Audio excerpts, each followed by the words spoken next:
Lowell Park is the place to be for tonight's matchup between the Whitey Red Sox and the Cotuit Kettleers.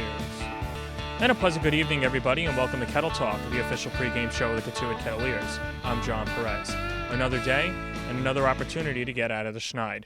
And for the Kettleers, they're looking for traction quick. They thought they had it in Hyannis last night. They got their best pitching performances of the season, but the bats didn't come around. Let's take a look at last night's game in Hyannis. Kettleers make the hop, skip, and a jump to Hyannis. Austin Eubanks gets the start for the Harbor Hawks. Keith Regala from Creighton on the bump for Cotuit. Bottom two outs, and a runner at third. Cameron Este from Baylor hits an in-betweener to Ryan Hagan at short. He boots it. Just his second error of the season. Henry comes in to score 1-0 Harbor Hawks. Bottom four with Dylan Busby at third and one out. Chris Cullen from South Carolina lofts the ball to left. It's deep enough to score a run, and the Kettleers have a 2-0 lead. The Kettleers would fight back in the seventh after Hagan walked and stole second and third. St. John's bound Pat Dorian drills a liner down the right field line. Hagan scores. Dorian sprints into third with an RBI triple. That would bring up fellow Johnny Josh Shaw with the tying run 90 feet away and two out, but he watches a breaking ball paint the outside corner, inning over. Bottom seven with runners on second and third with two outs. Zach Rutherford at the plate, and Cal Becker uncorks a wild pitch. It hits right off the brick backstop into the glove of Tim Cisnera, who tags out Peter Zyla trying to score. Crisis averted. Let's head to the top of the ninth. Grayson Genista had a leadoff single up the middle, and then Garrett Cave mowed down the rest of Cotuit, and that would do it as the Kettleers drop 8 in a row and fall to 1-12 with a 2-1 loss. Pitching was outstanding. You know, the game should have been a 1-0 game, but again, we gave away 2 runs, and I hate it for the guys. You know, I mean, you have a dribbler in the infield and a chink in the infield and they get one. And anyway, you guys watch it. I hate it for them because, you know, we've lost, 5 1-run games, and probably 3 or 4 of them the other team hadn't earned. We've kind of given it away. So I hate it for them. And, you know, we'll just keep working and see if we can turn it around. We mentioned that the Kettleers got their best pitching performance of the season from Keith Regala out of Creighton. The line on Regala yesterday, 5 1/3, 2 runs, 3 hits, and 3 strikeouts. He spoke to reporters after the game, and this is what he had to say. Little bit of everything. Command of my fastball was really big for me today. Was hitting my spots well early. Changeup was really good. Curveballs, a couple of them were all right, a couple missed, but overall the command of all my pitches and most likely my fastball, mainly, that was huge for me. What was changing for you, and we talked about this earlier in the day, but what changed for you with 2 outs? Because in the past, teams have tagged you when you've been ahead in the count and you've had 2 outs. Today you were able to put them away. Any difference mechanically, or? No, maybe mentally. I've had trouble with putting guys away, putting teams away, especially with 2 outs. Today I just didn't let my mind rest when I got to 2 strikes or 2 outs. Tried to attack the hitter and finish the inning. Is this the most comfortable you felt this summer thus far? Oh, by far, yeah. I mean, I felt good in a couple of both the outings. I know the outcomes weren't great, but stuff-wise, I felt good before. But overall performance is probably definitely the best I felt. It's no secret that the Kettleers are one of the younger teams on the Cape. We've heard Cotuit manager Mike Roberts call the Cape League a men's league. However, one of their older players yesterday had something to say. Here's what Cal Becker had to say about the team's lack of maturity after last night's game. No, not so whatsoever. At the end of the day, it's the result on the scoreboard where I'm going to be happy. I'm going to be happy when I see the rest of my teammates kind of falling in line with the same competitiveness and the same will to win. We're a really young club, but I feel like each game we're going to be a little bit closer to that will to win and that fight in the dog. And, guys like me and Jack Klein are really trying to step up our leadership and really try to set our example on the field. And that's all I have to comment about. Do you feel that this team needs a leader? I think in summer ball it's really difficult to have a clear leader because it's such a short stint. There's so much different diversity where everyone comes from different schools or different skill sets that they're used to seeing all the time. But for me, I think that setting the example on the field that you have an absolute willpower, you just want to go out there and beat the other guy, no questions asked, whatever it takes. And for me, that's something that our team lacks, is that willpower, and so I'm just going out there to set that example. And if it happens to be a scoreless inning, it's a scoreless inning, but I'm going to be setting that example. Well, it's on the scoreboard. I mean, at the end of the day, it reflects on our record, and, to me, when you look at even 3-game series, the mature team will always win a 3-game series. They'll always find a way to win that 3-game series. They'll claw and they'll scratch. They might not be the most skilled team, but they're definitely the most, I guess, they have the most competitiveness and will to win. And I think that we're slowly getting to that point, but we're still growing. Do you think guys are slacking off or anything, or? I just think that as we go forward, there will be more guys who are being overzealous with this competitiveness and this, fighting the dog, and I think it'll slowly rub off on other players. Let's take a look around the league scoreboard from last night. YD all over Wareham, 12-4. Tyler Houston, the Butler Bulldog, 1 for 4 with 2 RBIs. Brendan Skidmore from Binghamton went 2 for 5 with a run driven in as well. Eric Ullman from Cal Poly in his first start, 5 shutout innings, only surrendering 1 hit and striking out 5. Falmouth knocks around Orleans. Tyler Lawrence from Murray State went 2 for 4 with 4 runs batted in. Caden Griner hit his first home run of the season. Chatham responds nicely after getting shut out by Harwich the night before. They beat Bourne 3-1. Donovan Casey went 2 for 4 with an RBI. Jacob Stevens hurled 5 innings for the Anglers, no runs, 3 hits, and 2 strikeouts.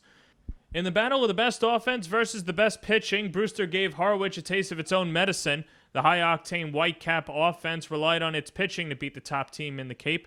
Connor Pilkington went 5 innings, gave up a run, and struck out 4. Hunter Williams from UNC continues to pitch well for Harwich. 7 innings, 6 hits, 1 run. He struck out 5.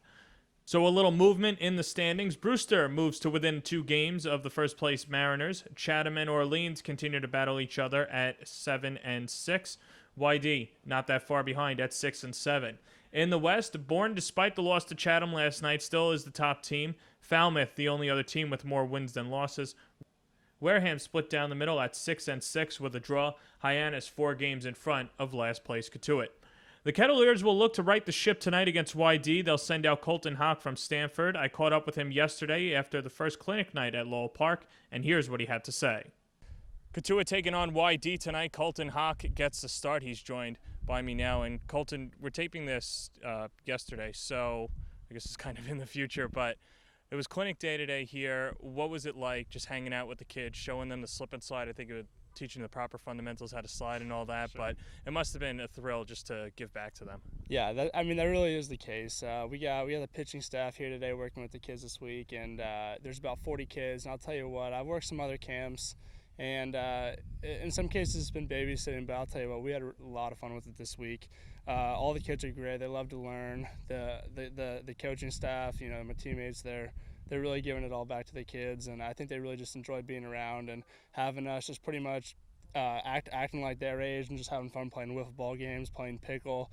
Today we were on the slip and slide. We had Justin Hooper and Ross out there sliding with them. They love that, throwing them up and down the tarp.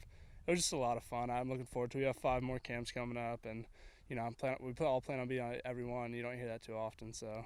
Does it kind of take you back to when you were a kid and you looked up to players as well? Maybe if you've had social interactions with them, or what's it like now being on the other side, not being that little kid looking up, but actually, showing the younger generation that you've actually arrived and you're on your way as well? Yeah, that's a great question, because I always look back when I'm their age, and when you're their age, the world's in front of you, and these guys are. Back home, I kind of grew up in a small town, a small college, and even there, I thought the guys that were running the camp were, the best out there. I knew there was the MLBers, but I thought those guys were just something I always wanted to be. So you always look up to them as your heroes and as your role models, and all you know about them is that they play baseball. So if we can show them that we're good baseball players, and we can also show them that they're good people and how to play the game the right way. Today, Coach Roberts talked about leadership. They ate that right up. Everyone's trying to run for the balls and be a leader is great. And if that's what they can come out here learning, then I think they're on the right track to be beyond a college baseball program, kind of like we are. So just trying to instill that in them. You're from Bloomsburg, Pennsylvania, and obviously a pitcher at Stanford, but you weren't too shabby at the plate either in high school, batted north of 500. Was there any part of you that flirted with being a two-way player? Not at all. The funny thing is about those stats, so I think I might have led the state of Pennsylvania that year in batting average. I was definitely 1 or 2. And the funny thing about it is I had good speed my senior year. I worked really hard to speed, becoming faster. I think that senior year I had 12, I call them swants, swinging bunts, infield singles, and I beat them all out. I hit 4, didn't have a home run, but I think my average is way up there. And same thing with our team. We ended up doing pretty well this year, but no, there wasn't a chance I was picking up a bat in college. You were in the pen this year, obviously had a few saves, had 6 saves to be exact. I know there's a different adrenaline going in pitching in the 9th inning, especially even on the road or at home, or just knowing you've got to get those 3 outs. What's the adrenaline change and now trying to be a starter here this summer? You know, it's hard. That's a great way to put it. It's something that me and Matt Kinney had talked about down in the pen yesterday. He's our bullpen coach. When you're coming out with runners on and the game's on the line, you don't have room for error. You don't have room for error. If they get a hit or they get a run across, game's probably over. That's the way all the situation I was put in this year out of school, pretty much. And the difference when you're starting is that you can take the game, you can approach the game, you're controlling the game at that point.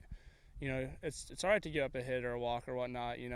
Not a lot of them obviously, but when you're starting, I guess you can have that bad inning. You can have time to come back. Whereas when you're in the 8th and 9th inning, your comeback, it better be a short comeback, because if it's not, they're getting a hit and they're putting the winning run across the plate. So it's one thing that I haven't done in a while. Last year I pitched in the summer.